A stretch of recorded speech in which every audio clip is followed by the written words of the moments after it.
Hello and welcome everybody.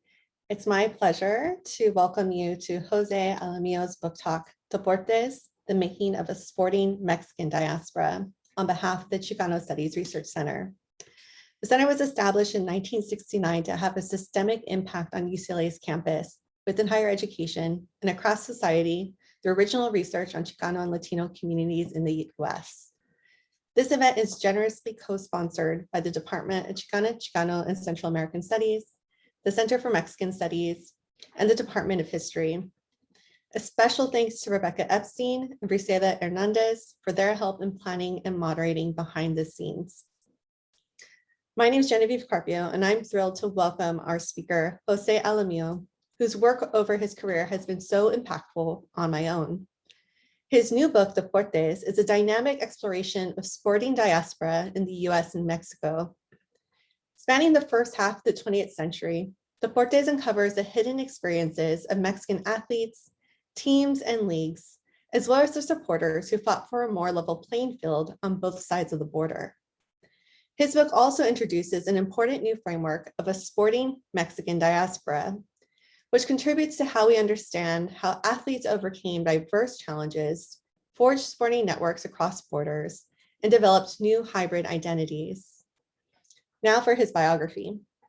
José Alamillo is professor and chair of the Chicano Studies Department at California State University Channel Islands at Camarillo.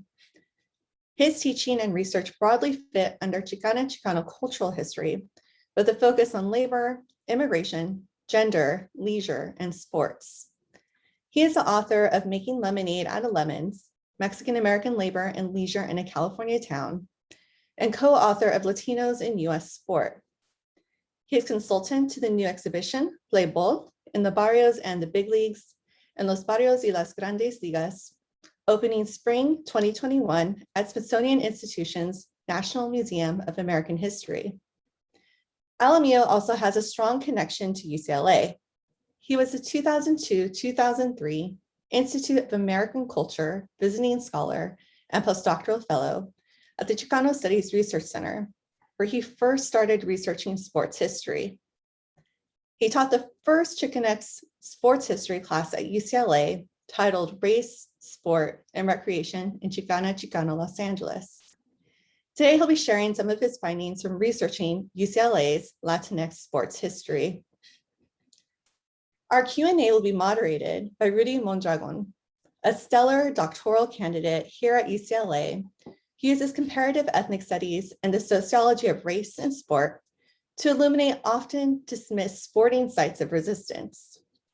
In his current project, Mondragon looks at the sport of boxing and the ways in which Black and brown boxers politically and culturally express themselves via what he argues is the most important yet understudied component of the sport, the ring entrance.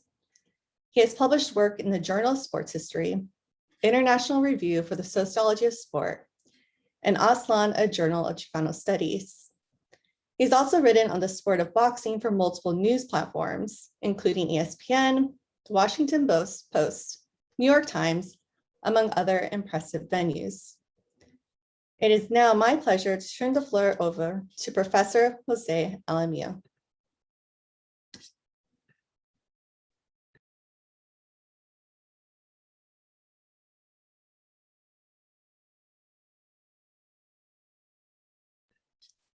Professor Alamillo, I believe you're muted. Thank you. Sorry. Thank you for that introduction. I'm glad to be here. I'm actually not physically at UCLA, but I'm virtually at UCLA. So behind me is Haynes Hall. I wanted to at least feel like we're at UCLA. And but first, I want to thank you. Big thanks to the sponsors, especially Dr. Carpio, who invited me, and all the wonderful departments at UCLA, the Department of History, the Center for Mexican Studies, and of course the Chicano Studies Research Center, where I was in 2002, 2003, and where I first really got interested in researching sports.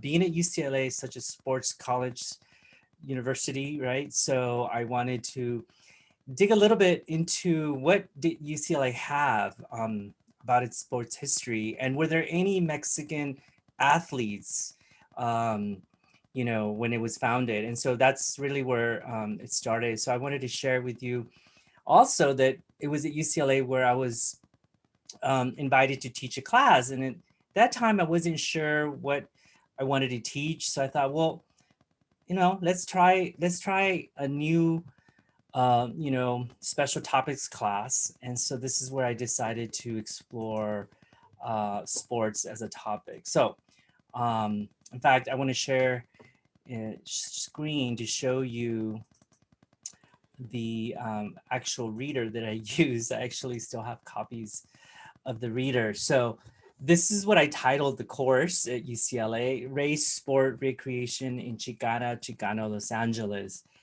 And it was a very interesting class, because what I remember most was that a lot of students who were in the class were actual athletes themselves. So they were student athletes.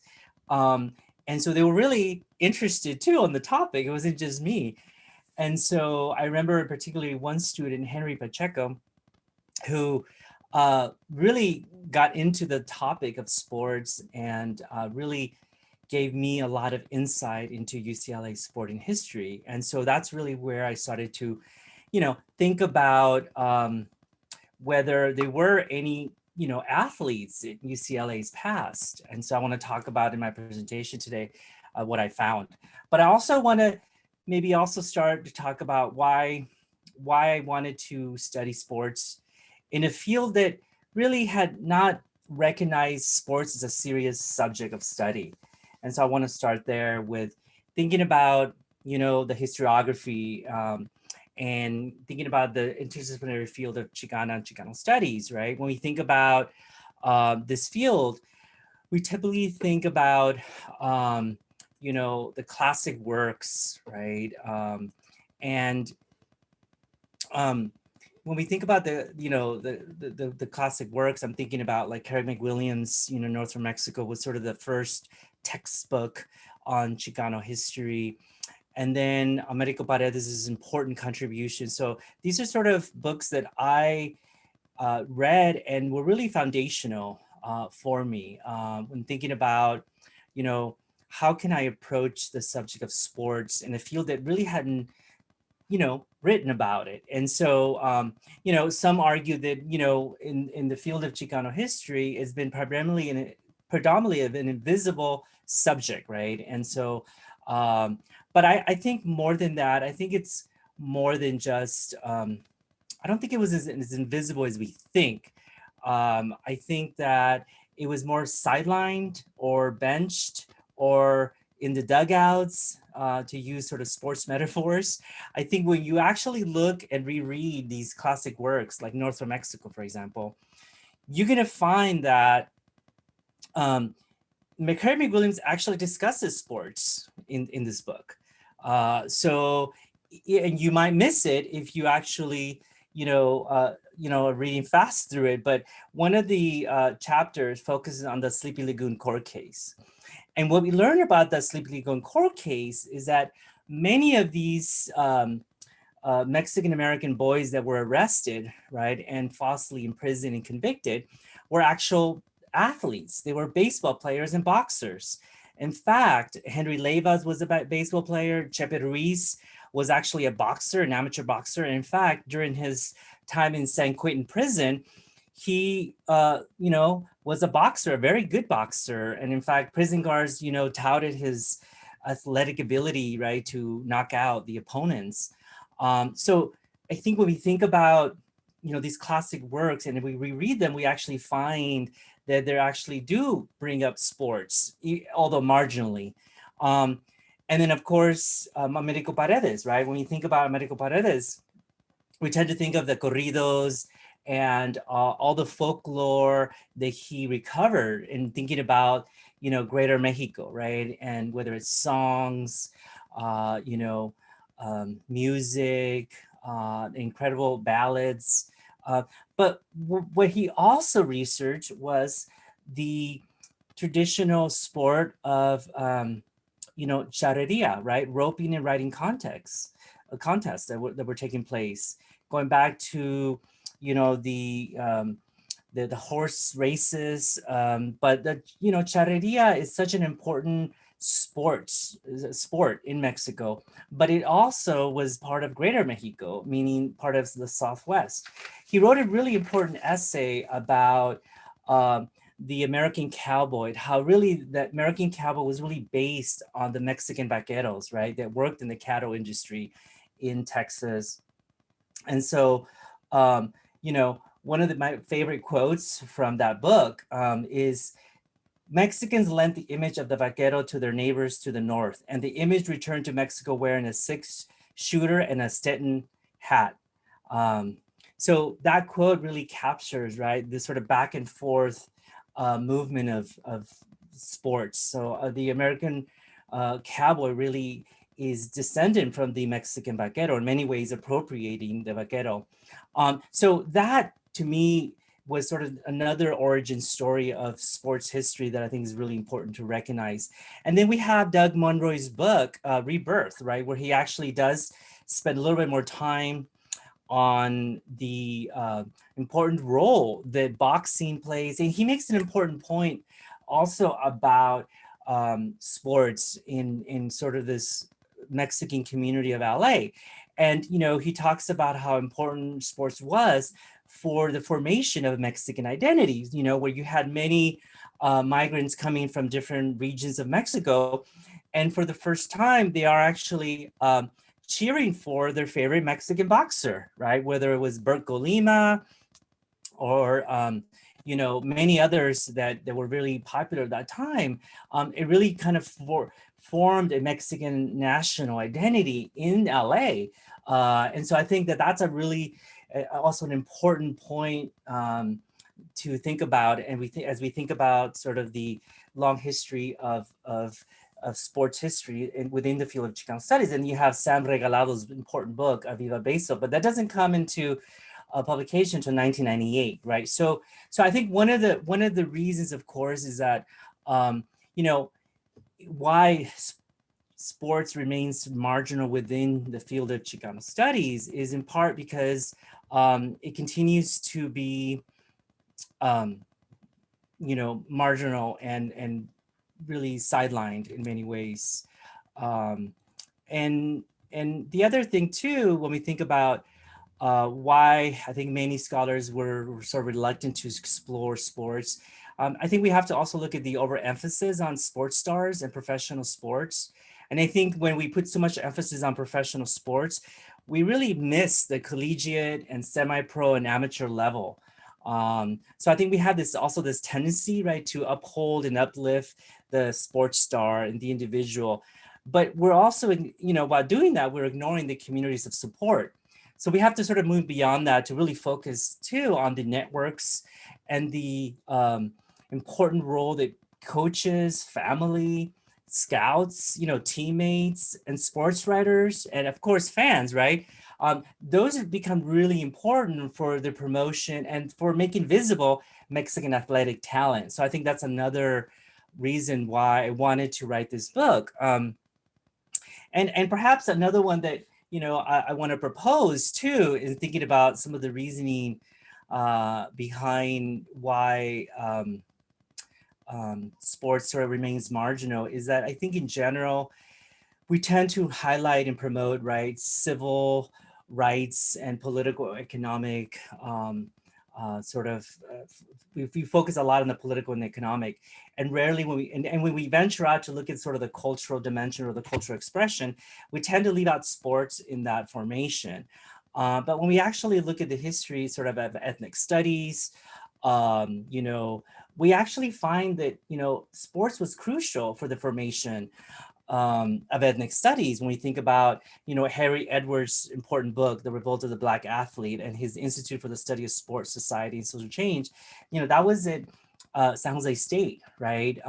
We also saw that CSUN, that, the foundation of Black studies at CSUN was based on a football incident, right? Where a Black football player was, mistreated by the coach. And that became the rallying point for the BSU, the Black Student Union, and of course the the Chicano studies also, emerged out of that protest. So I think it's important to also explore those roots, of sports and ethnic studies being really closely aligned. And so another possible explanation could be as well is that, I call it the Chavez Ravine effect, sort of the displacement of the Mexican barrios like Palo Verde, La Loma, and Bishop, right? I think it left a bitter taste among not only the former residents of these communities and, against the LA Dodgers, but also I feel like Chicano and Chicana scholars perhaps were reticent, right, to venture into examining sports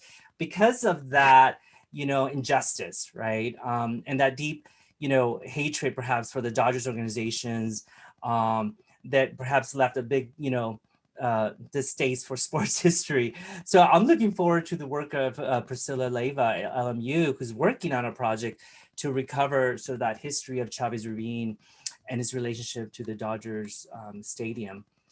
So those are just a couple introductory notes, but I want to also talk about sort of UCLA's sort of history and how it ties in with my project and in the book. One of the focus of my books is looking at these transnational athletes, but also sports promoters. So one of the most important transnational sports promoters is Lamberto Alvarez Gayu. And he actually was a UCLA graduate, the class of 1926. He is from Mexico City. He becomes a gymnast at the YMCA branch in Mexico City. He comes to UCLA to earn his master's in physical education. He earns his master's and then returns to Mexico and really becomes the head of the Sports Federation of Mexico. Remember that in the 1920s, we didn't really have a sports federation in Mexico. The Mexican government was still recovering from the aftermath of the revolution. And so what Alvarez does is amazing, is that he basically begins to organize sports organizations, Olympic athletes. He actually becomes one of the coaches for the Olympic team going to France and then later to Los Angeles. And so Lamberto wasn't just a sports promoter. He was also a writer. He's a sports journalist. He's writing for many local newspapers in LA, like La Opinión, but he's also writing for La Prensa in New York City, right? So he's traveling, he's writing, really pushing for the importance of making Mexican athletes, teams, recognizable and visible to the mainstream audiences. So here you have photos of him as also an aviator. He, used to fly planes. And the other thing about Lamberto is that he also brings a pentathlon, right, into Mexico City. He's a runner, and so he really promotes Junior Olympics, because his thing about, developing Olympic athletes is that we need to start with the Junior Olympics. So he brings those to Mexico City, and then later he moves to Tijuana along the border, where he has these international competitions with Los Angeles and Tijuana. So I think UCLA also is important for producing really incredible baseball players, right? So you have Elias, known as Leo Baca, who is from Casablanca near Riverside, and he joins the UCLA Bruins baseball team in 1932. He plays into 1936. What's interesting, if you read some of the articles, is that he's kind of considered the Spanish pitcher of UCLA Bruins baseball team. And here you have a photo of him pitching, and then also a photo of the team of UCLA. He's actually on your right, on the second row on the right-hand side. After graduation, he goes back to Casablanca and he becomes a teacher, an important teacher to the Casablanca elementary school there. So a lot of these athletes, right, become really important educators and coaches. And then, of course, one of the central figures in one of my chapters is Juana Savedo. And Juana Savedo is a cross-country runner. And I was looking for the photo from the yearbook, 1939 UCLA yearbook, and I couldn't find it and share that with you. So if you're listening, if you have access to the yearbooks at UCLA, maybe you can find it. I can give you the exact page number, 335, where you can find his picture. Because in that picture, it's showing him as a runner. But here I found some images of Juan. Juan was actually also really important in the organization of the Mexican Athletic Association of Southern California. This is an amateur organization that he co-founds, right? Right after the 1932 Olympics, he creates this amateur athletic association, and they put on an incredible track and field meets at the Coliseum. He also, he's organizing all kinds of tournaments. And so he's really becomes a leader, right, of amateur athletics in Southern California. He's at UCLA, and then after graduation, he actually goes into becoming a social worker, right? So he becomes a social worker, but he also becomes politically involved. He's actually one of the campaign organizers of the Roybal campaign, and helps with the election of him. And then he becomes involved with the Mexican American movement. And the Mexican American movement, where it was an organization that was founded really to promote education. But if you actually read the Mexican Voice newsletter, you will find that they're actually promoting sports. So here he's an actual, that cover is actually his. He's actually, and the logo in the middle he designs that. So he's a really gifted graphic artist as well as a runner and athlete. And he's also really important in thinking about, the kinds of skills as an athlete, right? The discipline, right? Becomes really important in that how he translates that to his leadership positions later when he becomes the head of the California Youth Authority. And the California Youth Authority, right, is a statewide organization, right? So he's really important in figure in California history, LA history. So the association that I discuss is important because one of the central themes that I make in the book is that we have to look at sports as sort of in a transnational frame, because sports is not limited by national borders. What we see here with the association, right, is they're actually forming a chapter in Mexico City. So they create a chapter under the Confederación Deportiva Mexicana, right, also known as CODEME. And so the Mexico Sports Federation creates a partnership with the Mexican Athletic Association of Southern California. And this partnership becomes important because what we see actually in the partnership is that many of the athletes in Southern California, once they compete in the track and field, contest, if they win, then they get to go to Mexico City on a paid trip, funded by these two organizations, right? Because they do a lot of fundraising, and these organizations actually fund the travel of these athletes to go compete internationally. So they're competing for example, the Juegos Deportivos Nacionales de la Revolución, right? In 1941 was the first year that they actually had the competition for the Mexican Revolution Sporting Games, as it's called. And then we also see them participate in the Pan American Games, another important international competition. And of course, we see them also participate in the 1932 Olympics. The other thing we're seeing is with the dissemination of sports, right, being a kind of transnational phenomenon, is that along with sports, we see a kind of Americanization ideology being promoted, right? I mentioned earlier that you see that YMCA was in Mexico City. YMCA was promoting very much sort of the American sports, whether it was basketball, volleyball. And so these sports becomes, right, a way to kind of instill a kind of American ideology of really thinking about Christianity, right, as being part of the Americanization, right? So they're really putting forth that you have to not only exercise, but you also have to take part in Bible study, right?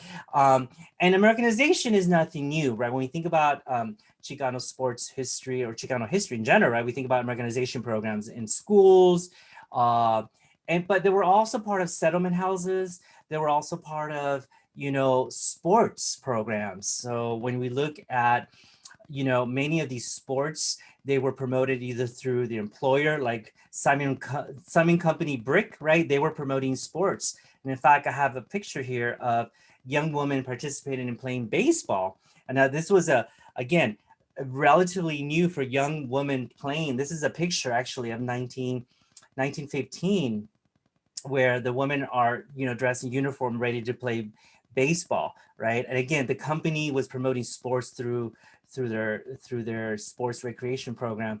And then you also have, on the other picture, you have the neighborhood house. The neighborhood house was another settlement house that promoted sports, not only through LA area, but throughout San Diego and Southern California in general. But then you also have, of course, an important role that like La Opinión newspaper had played, right? I mean, I think that the sporting page of La Opinión becomes important. And I really encourage you to think about, if you're interested in sort of reading more and following up on many different kinds of sports, I think the sporting page is the first place to go. And that's what I did, although at that time it was all microfilm, but now you can find it digitally, which is great.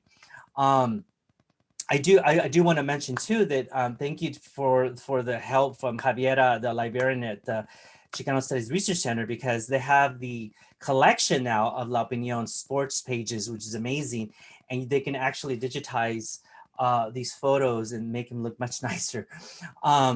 And so here are sort of the sporting pages of La Opinión, but you also have like, other sporting organizations, for example, La Asociación Deportiva Hispanoamericana, which was one of the early sporting organizations founded in LA in 1920s. And what's interesting is that they actually tried to get soccer going here in LA, but that was more difficult because again, the big two sports that were really the most popular was baseball and boxing. And so soccer was not as prominent of a sport in LA's Mexican community yet until after World War II, we really see it flourish and develop. So you don't have soccer, because everybody asked me, how come you didn't focus on soccer in your book? Well, I couldn't because it wasn't a whole lot. It was really difficult to find, evidence of soccer leagues and soccer teams. I mean, you had some teams start up, but they were really more pan-Latino soccer teams. You didn't really have Mexican soccer teams yet until maybe the 30s, and then really in the 40s. I want to mention briefly the 1932 Olympic Games, because one of the things it does, right, it really becomes a spark and the catalyst for the formation of not only the Mexican Athletic Association, as I mentioned, but also really to get athletes to become professional. So one of the stories that I like to talk about is Mitch Martinez. And Mitch Martinez was a boxer who actually is recruited, right, to join the Mexico's boxing team and to compete at the 1932 Olympics.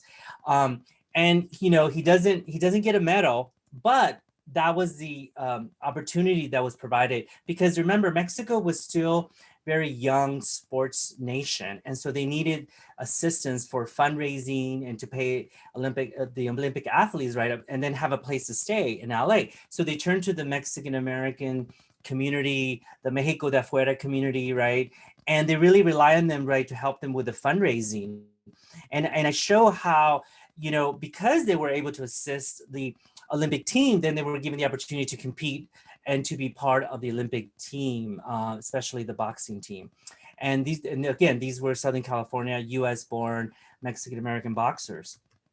And of course, baseball, right, becomes huge when we think about, the king of sports, right, in LA. And here I have some handbills, and then I have a photo of White Sox ballpark, because again, we're not talking about Dodger Stadium. That comes much later, right? We're not even talking about Wrigley Field, right? These were ballparks, right, where they come much later. The park that I discuss in the book is White Sox ballpark. And White Sox ballpark is a really important space because it's not just a space for Mexican American baseball, but for the Negro Leagues as well, and for winter baseball, and for Japanese American Nisei League baseball. And so here you have this very interesting non-white space where you have teams competing with each other. And of course, you can see also the vendors, right, outside of the stadium selling tamales and of course tacos. And so I love this photo because it really highlights, right, how now we're returning to that. When you go to Dodger Stadium, now you can get your tacos and, you know, maybe tamales soon, right? But this was happening in the 1920s. So what happened? Why did we lose that? And then the team that I really focusing on is the El Paso Shoe Store team. We, you know, they were known as the Zapateros, right? Because they were sponsored by the shoe store. And so if they would win matches, they get free shoes. I'm like, hey, who wouldn't want free shoes, right? If you win your games. But this team actually becomes sort of morphed into a more Mexican team. In other words, it starts out as a team sponsored by the El Paso Shoe Store, but then it changes its name to Mexico El Paso, right? They want to associate with being Mexican in the 1930s.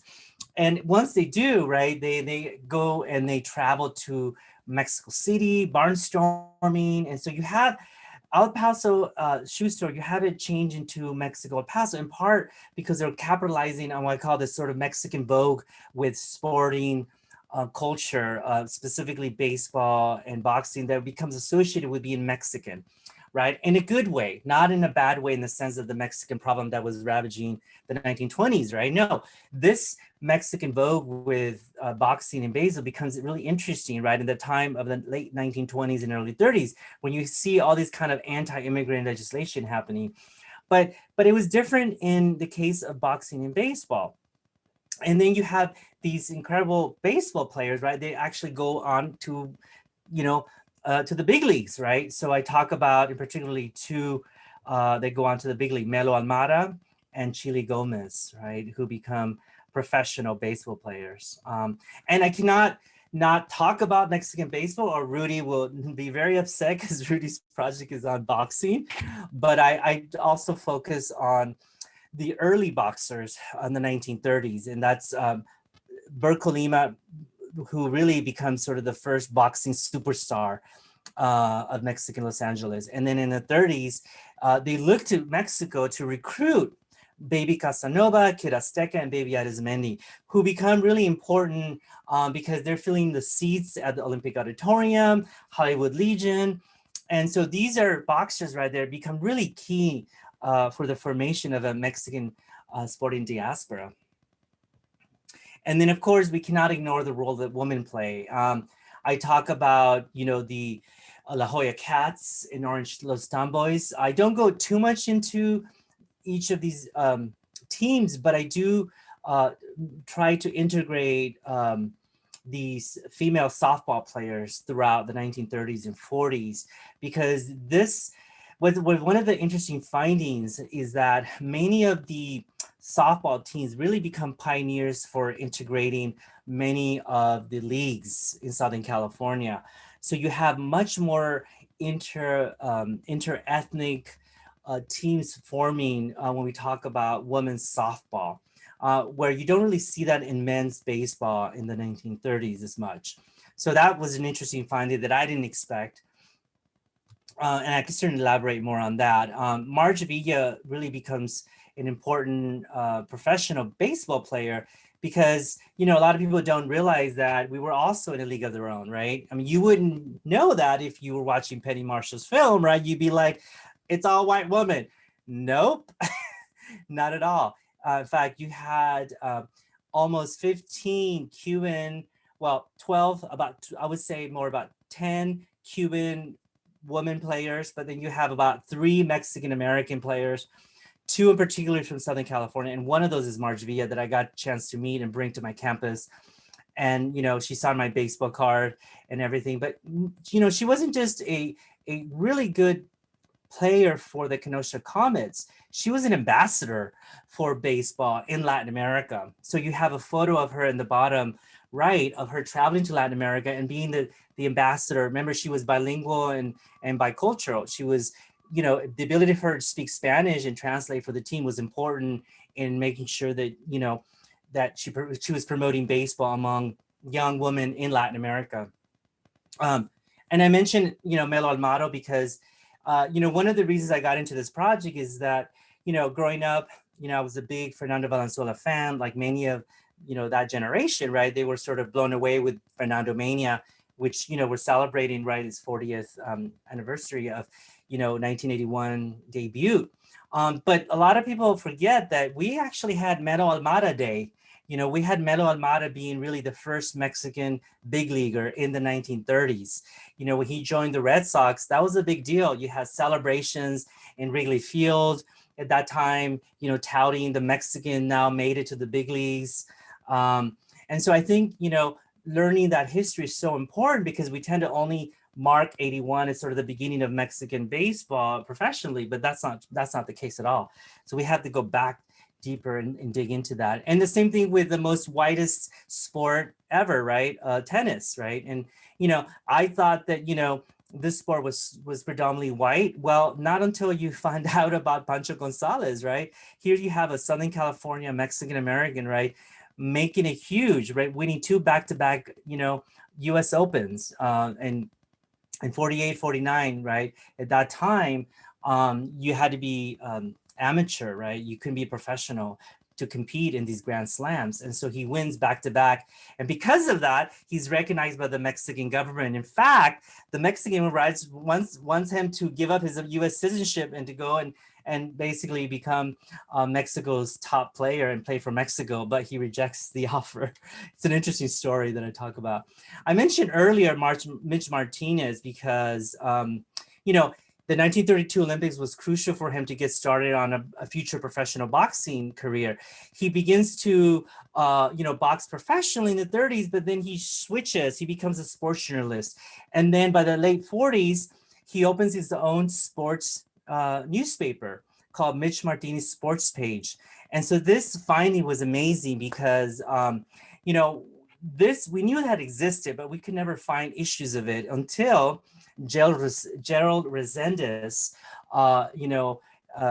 came to one of the reunions that we had for the Latino Baseball History Project. And with my colleague, Richard Santillán and I, we're like, whoa, we had no idea that this even existed, like we actual original issues. So this is another great finding through this project is that we got to actually read the original issues of the page. Now we didn't get all the issues, so if anybody knows how to get all of them, that'd be great. But this is was a great rich resource for us. And for me, thinking about how, it wasn't about just being an athlete, but also being about a journalist and the important role that journalists played, because Mitch Martinez also co-founds the Mexican Sports Writers Association of LA. I mean, again, they're branching out by the late 40s after World War II, they're branching out to become not just athletes or coaches, they're also becoming scouts. Jesus Flores, another baseball player, becomes an important scout for the Minnesota Twins, right? And then the sports journalist, you have also incredible sports promoters making it big and so forth. So the whole project really was about thinking about how the sporting Mexican diaspora in many ways continues to this day. And so I want to just highlight Lorenzo Mata and Jaimito, right? Jaimito, who's, made it big with, taking the Bruins basketball team to the Final Four, right? I think that it's important to recognize that, Jaimito really continues to play for Mexico, right? And so does Lorenzo Mata, right? They're recruited from Mexico to play for their basketball team. Whenever they get the opportunity, they'll play in the Pan American Games. That becomes really important for them because not only are they giving back to their heritage, to the country of Mexico, and because of their grandparents and their parents, right, really instill that important national pride, but also they see themselves also, playing for, the Bruins, right? I mean, taking them to, big competitions. And so I think it's really important that we kind of think about how this sporting Mexican diaspora in many ways continues to this day at UCLA and many other places. So I look forward to your questions and comments. I hope that gave you a nice overview of my book. Right. Hello, everybody. Can everybody hear me? Jose, can you hear me? Yes, I can hear you. I'm Right gonna. here. Everybody can hear me then. Thank you so much for your time. I'm so glad that I just took a picture of your final slide because I'm glad that you talked about Jaime and Lorenzo. This is a kind of a fun fact, but Lorenzo is a dear friend of mine, and the first time I ever got a driving ticket, Lorenzo Mata was riding in the front seat with me. You from Southgate, the pride of Southgate. We both went to Southgate High. We graduated a year apart, but I just wanted to say that Deportes is, your text is such an important contribution, as it fills a significant absence in the literature of Chicano and Chicana and Chicanx sports in terms of history and culture and the critical paradigm of sports, really. And I think that the way that you talk about boxing and which I love personally because my research is in that area, right? But tennis and basketball and football in Mexico, like American football in Mexico, and how Mexicanos in and out of Mexico have used sport, to create community and transnational networks to empower themselves and to resist Americanization efforts. And so I'm glad that you talked about the marginalization and the underappreciation, I think oftentimes that we see around the critical inquiry of sport within Chicanx studies. And so my opening question is can we expand on why that is and what needs to change within this interdisciplinary field so that we begin to see the significance of sport and making it more central and not just kind of as a descriptive afterthought? Yeah, no, definitely. That's a great question. I thought a lot about this. I think part of it, like I think that sometimes we separate civil rights with being more about political economic rights, and we don't think about sports and civil rights together. But I feel like now with what's going on with Black Lives Matter, Colin Kaepernick's important role that he's played, and so I think about him and many others, right, who, when you look back, they've always been, using sports as a venue, right, for redress, right, to air issues in their community. And so I think about, a lot of the civil rights battles that we think about in Chicano studies, ethnic studies. So for example, Mendez versus Westminster, right? We, and Jenna, you've been writing about David Marcus's role, right? Well, a lot of people know about civil rights attorney David Marcus, but people don't know that he actually was also responsible for advancing the rights of athletes. So what happened was in the 1940s, you had this bracero by the name of Silva, and Alberto Morales Silva was a bracero boxer, right, who dies on the ring. Why? Well, because he was not ready, right? So he was allowed to fight. He gets beaten, he's knocked out, and then he dies because, well, he didn't really have the preparation. And so why would the California Athletic Commission allow him to fight? So David Marcus actually takes this case, and so I don't talk a lot about it in the book because it, but again, this is just one of many, many cases where you really see civil rights, and protecting the rights of athletes and their safety become really important when you look at the history of sports, and that's just one, that's just one case. And I could talk also about the desegregation battles, like, the happening in stadiums where they were not allowed to enter and compete, right? And how they broke those color lines, I mean, there's many of those battles at the local level that I still, I think to this day, have yet to be uncovered. And so I think it's sort of reconceptualizing what we mean by civil rights in a new way may help in that, and including sports, maybe one way, right, to kind of bring that back into the conversation. Right. And we have a question from some of our attendees today. So Daisy and Tony, great questions, and I'm going to combine them here. And so the first half of this question is, when we think about Mexican soccer, and specifically with Los Angeles soccer, in the Major League Soccer League, and this question speaking to Pancho Villa's Army, which is a fan base of the LAFC team. And so the question is, in terms of your research, do you think you'll look into that kind of fandom that comes from, because when we think about fandom, I'm thinking about in soccer, the recent fans I'm not sure what league it was, but their symbol of solidarity with Palestinians, for example, and the ways that we've seen that appear in soccer. Yeah. And then Tony's question is around in your research, what are some of the similarities and differences that we've seen between Latinx and Black athletes of the day, but I would also say in the past? That's a great question. In fact, right now I'm writing an essay on that solidarity, the Black-Brown solidarity in sports that we haven't really looked at. So I talk about one case of an Afro-Mexicano boxer, right, who helps with the integration of the Hollywood Legion. Remember, Hollywood Legion barred Black boxers. And you know that you know, not only the Black civil rights attorney organizations were really rallying, right, about to desegregate the Hollywood Legion, right?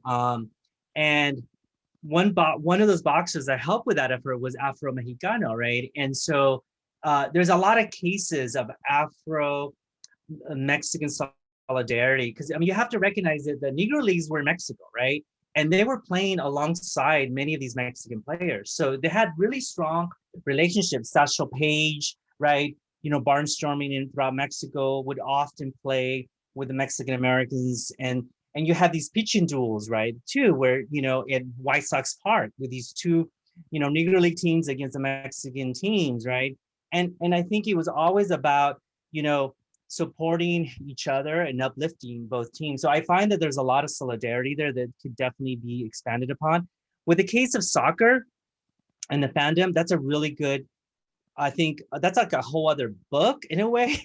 I don't do a lot on soccer, in part because of the period that I was looking at, but I am looking at one of the early soccer clubs, the Panamericano Soccer Club, and the California Soccer League of the 1950s.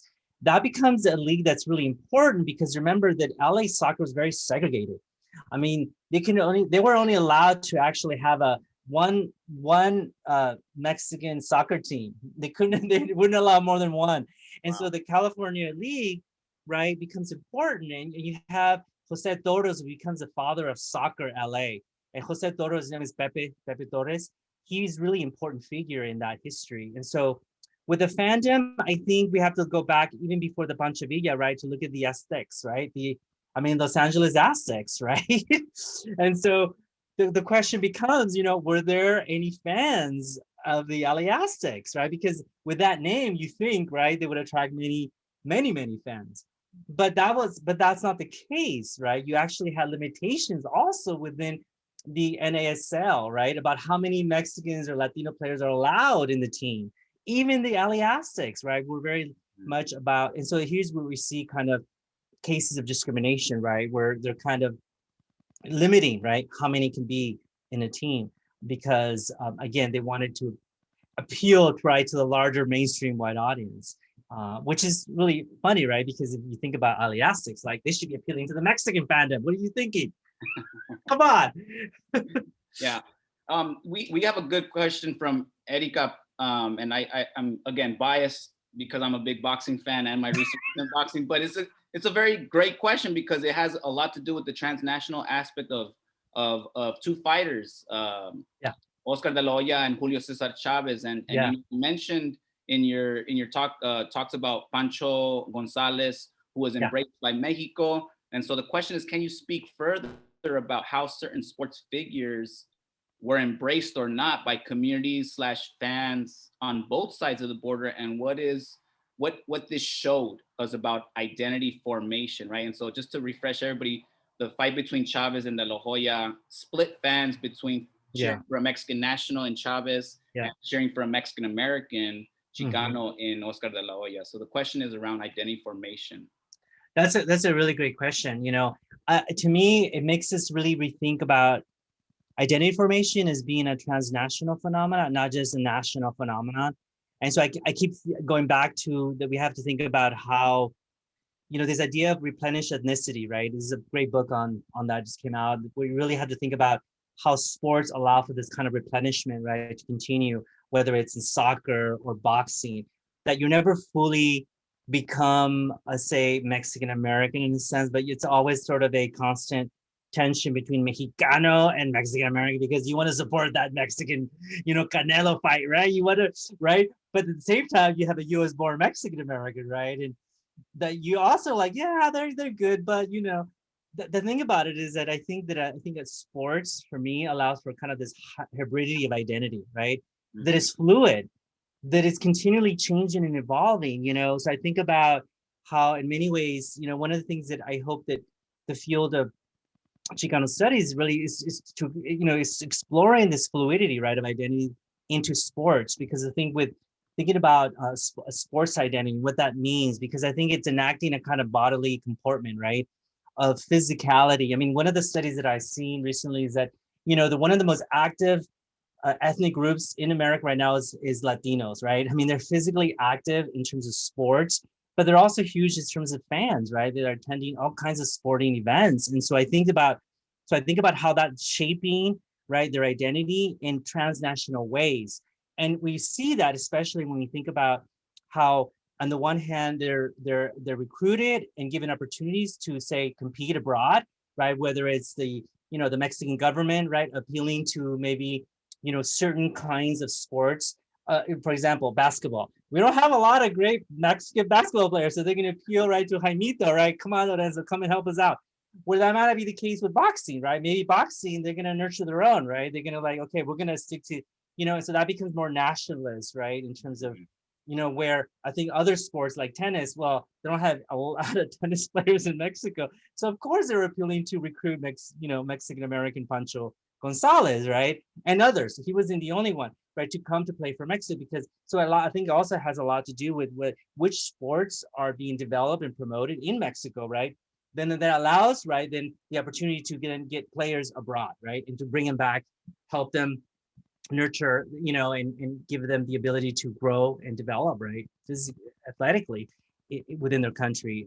I think it's great. I think it's a good thing. I think to have these transnational connections, I see that as a great opportunity for players who are not given opportunities here locally, right? Yeah, well, that's great. We have another question. I think this is specifically addressing the Mexican sporting diaspora, right? But from a gender perspective. And so Sure. The question is from an anonymous attendee, but they wonder the ways in which a Mexican women's sport diaspora develops, and to what extent is it different from that in terms of the men's sports? Oh, it's big. It's really different. I mean, the gender diaspora, well, for one, is very limited. It's very limited to men, right? Meaning that there are more opportunities for a diaspora for men than women. And that was very clear when I got the opportunity to interview these athletes, especially in the sports of softball and tennis, is that they were only limited to competing locally or regionally. And they were never either funded or supported to go abroad. The only exception is Marge Villa, right? Because she was a part of the All-American Girls Professional League. So she was given that platform and that ability, because at that level, right, you could do that. But for many others, they were never given opportunity. And even at the collegiate level, right, many of these women were not even given opportunities to go to and compete at the collegiate level. So you can imagine how for them, the sporting diaspora was much more limited and restricted because of the gender roles, right? And the role of family, of course, that really played a role. And of course, the institutions, right, that did not see women as capable of competing, right, at those levels. So I definitely see that as one big important difference. Yeah, and it got me thinking, Jose, about La Maya, Margarita Montes, in the boxing realm, because she competed in Mexico during a time when the state had banned women from boxing, and boxing was also in a very precarious moment where a lot of it was underground and illegal, even for the men. So this is more of a question of archival challenges, because we get like a good description of La Maya, but were there challenges that you came across, especially in the archives that spoke to the stories of women in this Mexican sporting diaspora? Oh my God, that's what this project took longer than expected. I think that was the hardest and most challenging aspect, is to find the female voices beyond the spectators, because we knew they were in the fans, we knew they were in the bleachers, I could have just talked about Lupe Velez, right, at the Yeah. Olympic, right, and I could have just left it at that. Yeah. But then when I got a wind of La Maya, I'm like, oh hell no! I need to go find out who La Maya is, and I'm like, what? Who is this? And so I tried my hardest to find the relatives of her, to find out like what was their story.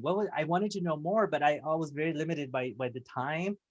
It was really difficult to trace and to find many of these athletes who you kind of read about in the newspaper, but that's the extent, right? And you want to kind of find out more about, part of the challenge, of course, is that if they end up getting married, then you lost their, their maiden name is gone, right? And you're like, I have no way of finding them. That's one obstacle. But also that they're not written about, right? They're not a focus of profiles, and many of the journalists, of course, were all male. And so you don't have female journalists at times who are featuring these female athletes. So that becomes another challenge. And so the only way that they come into the picture is if they're somehow exoticized or objectified. Like, oh, look at what they're wearing. For like the LA Times, for example, when they're featuring las señoritas, right? Only in a very sexualized way do we actually see, oh, we have, Latina softball players. But that's the extent of it, right? We don't really know more because it's really a challenge. So you really have to kind of do that underground. You have to really access the underground networks, really to get right, because that's the only way you can find more about these important athletes. Yeah. Do you feel like oral histories have also been maybe a tool to be able to excavate stories as well? Definitely. I mean, that's crucial. I think that was the only way that I could bring in the story of like, Ernie Navarro Hosaki, and how she, was able to kind of break a lot of the gender roles within the family and marry outside the race, right? Japanese American, right? And so, but many other, the other women, right, who really wanted to share their story, right, of being softball players. In fact, on Saturday, I'm going to meet another woman who was not only did she meet her husband on the baseball field, right, but she helped him with coaching, right? I mean, I'm not even talking about the coaches, the female coaches. There was one from Riverside that also was a really good coach. Of course, she died early young, but so those stories, the only way you can find out about it is through our history. So definitely, that's definitely a tool that I would recommend. Yeah. Right. Thank you. And then we have a question by David, and this brings us back to now UCLA, which is the backdrop of your Zoom image right here. So do you know, the question is, do you know if UCLA athletics or athletes experience discrimination on campus or by their teammates? And I'm guessing maybe the ones that you spoke about in your presentation, but in general too, and based on your research. Well, I know with the case of Leo Baca, he was referred to as the Spanish tornado. So but it bothered him. Like, so the reason I know is because his son, Reynaldo Baca, he shares a story that like they were always mislabeled, misrepresented in the media, and including the college newspaper. And so that really bothered him, the way that he was depicted and portrayed.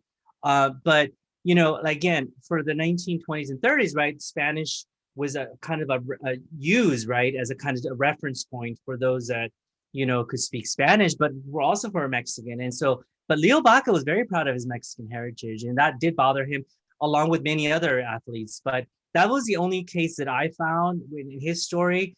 Unfortunately, I couldn't find Juana Savedo's relatives, and him, he was, on the one hand, he was involved in so many things, but here's this one figure that, God, you wish that somebody had taken the time to done oral history with him, because I could imagine how rich it would have been if that was done, or maybe it was, I don't know. But, I had to kind of dig into these, like the Roybal papers, the WPA sports, collection at UCLA.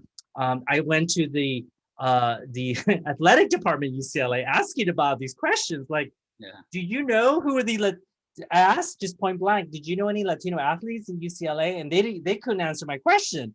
So I was like, okay, obviously they don't even know. And so in the archivists, they're like, well, we don't have any record. You have to cut. So literally I had to go through yearbook page by page. And that's how I found out about, Leo Baca and Juana Savedo is by the yearbook, and in the sports page of the yearbook, then you can see, right, by just the names. But even that, right, is not necessarily, accurate. So you have to really kind of just start there. But yeah, I mean, I've always wondered, if anybody, a student at UCLA is interested, as a project, I think this is an incredible opportunity, right, to dig deeper into UCLA's rich sporting history. I mean, I think that that's something that's necessary and needed. So I really hope that somebody takes that on. Yeah, and I may or may not, Jose, have attended a Cinco de Mata party when I was in undergrad. So, and that I think that was a party that was made for Lorenzo. And that, I think, speaks to the ways also how neoliberal multiculturalism, essentialism, to celebrate, but also in a way do kind of a very like generalist and a form of microaggression that can take place in the way that others represent these Mexican American athletes, specifically in the contemporary era of UCLA basketball. But I just wanted to say, final thought and comments for me as a emerging sports scholar in Chicano and Chicanx studies. I just want to say thank you for this inspirational text, because yes, I want to echo what you just said, that I think specifically your book really provides groundwork for emerging scholars to see what kind of interventions they can build on based on your work, or in addition to your work. And so I think what you provided us with here is a great text that me personally as a sports scholar can look to for critical inspiration.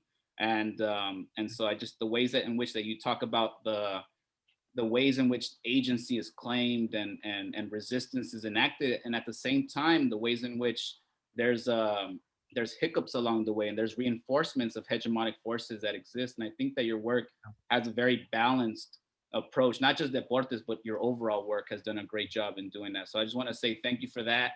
And with that, I just want to hand it over to Dr. Carpio now. Hello, thank you so much, Jose, for your remarks, and Rudy for your thoughtful moderation.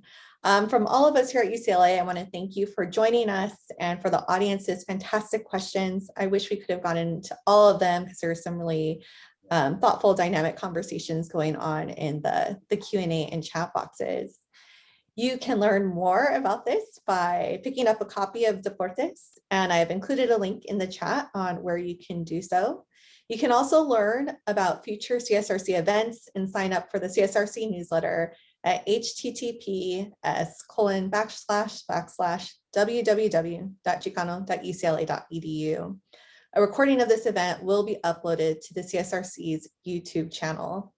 Thank you all, and I'll end with a slide with those links so that you can stay connected. Thank you again for being here this afternoon, and especially to Jose and Rudy for being a part of this conversation. Thank you, Jenna. Thank you, Rudy. Thank you, Rebecca. Thank you for having me. It was a pleasure. It was a lot of fun. I wish we can continue the conversation, hopefully in person at some point. Agreed. Good afternoon, everyone.